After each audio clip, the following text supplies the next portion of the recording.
Namaskar, Jai Hind, this is Anurag Gupta once again in front of you with a new thought, with a new story. Title of my story today is The Purpose of Life, जीवन का उद्देश्य। एक गांव में एक बूढ़ा व्यक्ति रहा करता था। वो बहुत समझदार था, बहुत गुणी था, बहुत मान सम्मान था उस इंसान का। दूर दूर से लोग उसके पास अपनी समस्याओं को सुलझाने के लिए आते थे और वो उनका समाधान करता था। उस इंसान के एक ही बेटा था जो निहायत ही निकम्मा, आलसी और कोई काम नहीं करता था। सुबह से शाम तक सिर्फ अपना समय व्यर्थ ही बर्बाद करता था। बाप था तो उसको चिंता थी कि मेरे बाद मेरे इस बेटे का होगा क्या। एक दिन उस व्यक्ति ने अपने बेटे को एक थैला दिया और एक कागज़ का टुकड़ा दिया।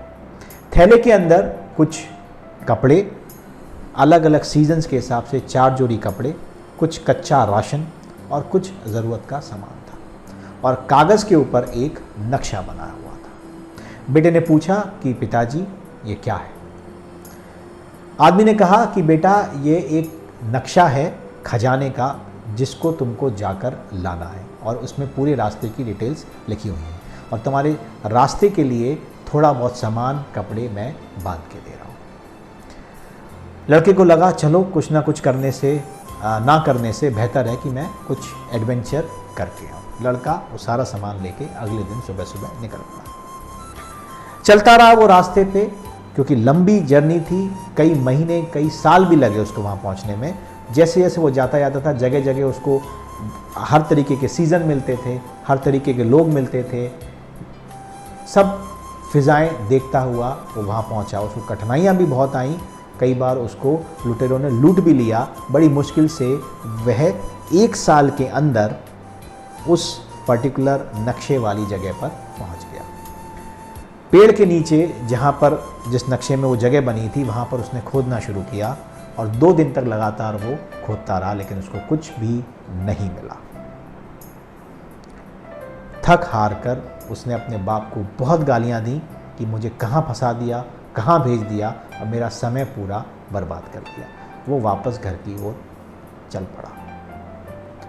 जिस रास्ते से वो आया था उसी रास्ते से वो वापस जाने लगा। रास्ते में जो जो लोग उसे मिले, जिन्होंने उसकी मदद की, उसने उनके साथ समय बिताया, उनसे कई बातें सीखी, उनका भी काम किया टू रीपे देम, जो उन्होंने अच्छाइयाँ दिखाई। कपड़े फट गए तो सीना सीखा, बारिश का मज़ा लिया, बसंत का मज़ा लिया, सर्दी का मज़ा लिया और वो सारा आनंद लेते हुए वो करीब 1 साल बाद अपने घर पहुंचा। उसके पिताजी ने पूछा कि बेटा तुम्हारा सफ़र कैसा रहा। उसने कहा कि पिताजी सफ़र अच्छा रहा, पर मुझे माफ़ करिएगा, मैं आपको खजाना लाकर नहीं दे पाया। बेटे ने मन ही मन सोचा कि मैं पूरे रास्ते सोचते हुए आया कि मैं अपने पिता को गाली दूंगा, लेकिन ये मैंने क्या किया, ये मैंने क्या कहा अपने पिता से। पिता ने बोला कि कोई बात नहीं, पर यह बताओ जब तुम गए थे तो तुम्हारा सफ़र कैसा था, क्या तुमने उसको एंजॉय किया। उसने बोला नहीं पिताजी, मुझे तब लग रहा था कि मैं जल्दी से जल्दी खजाने तक पहुंचूं ताकि मुझसे पहले कोई खजाना ना ले ले। पिता ने फिर पूछा जब तुम लौट के आए तब तुम्हारा सफ़र कैसा था। बेटे ने कहा मेरा सफ़र बहुत सुहाना था, मैं बहुत सारे लोगों से मिला, मैंने प्रकृति के सारे नज़ारे देखे, मैंने सारी ऋतुएं देखी, मैंने फूल खिलते देखे, फसलें देखी, पानी देखा, झरने देखे और जो जो अच्छा मैं देख सकता था वो सब मैं देखता सीखता वापस आया हूँ। पिता ने कहा बेटा तुमसे एक बात मैं कहना चाहता हूँ। बेटे ने पूछा क्या। पिता ने कहा बेटा ऐसा कोई खजाना था ही नहीं, मुझे तुम्हें कुछ और सिखाना था। बोले पिताजी क्या। बोला जब तुम गए थे तो तुमने रास्ते में कुछ भी आनंद नहीं लिया, तुम्हारे दिमाग में सिर्फ खजाना था, और जब तुम लौट के आए तुमने हर छोटी से छोटी चीज़ को एंजॉय किया और उसका आनंद लिया। हमारी ज़िंदगी भी ऐसे ही है। मैं तुम्हें यह सिखाना चाहता हूँ कि जीवन में गोल होना चाहिए, पहली बात। और दूसरी बात कि गोल पर इतने भी फोकस मत हो जाना कि ज़िंदगी में आने वाली छोटी छोटी खुशियों को एंजॉय करना छोड़ दो।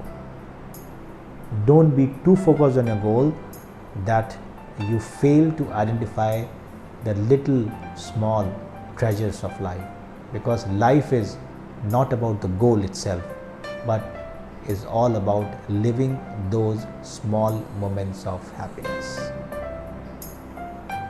Thank you for listening to me. Namaskar. Jai Hind.